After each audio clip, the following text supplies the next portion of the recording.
L'info écho avec Capital.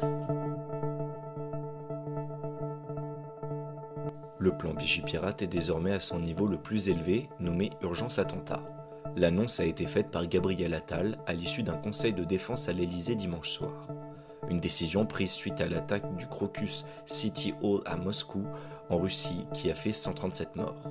Lorsque le niveau urgence attentat est activé, la sécurité aux abords des établissements scolaires et des lieux de culte est particulièrement renforcée. Tout comme dans les transports publics autour des bâtiments publics et institutionnels. Les rassemblements culturels, religieux et festifs sont aussi davantage surveillés. Bonne nouvelle pour les primo-accédants. Bruno Le Maire a annoncé le reclassement de plus de 800 communes en zone tendue. Cette évolution permettra à environ 1,8 million de personnes supplémentaires de devenir éligibles au prêt à taux zéro ou PTZ, et ainsi obtenir un prêt gratuit pour financer jusqu'à 40% du montant de leur achat immobilier. De quoi faire économiser plusieurs milliers d'euros aux ménages bénéficiaires. La liste finale des communes reclassées sera officialisée en juin.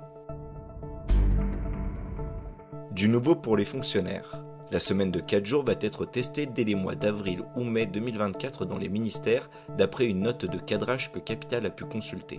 L'idée est de maintenir le même volume horaire de travail pour les fonctionnaires, mais réparti sur seulement 4 journées.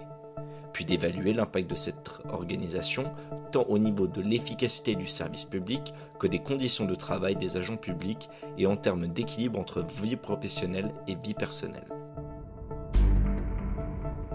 Les micro-crèches sont de nouveau épinglées.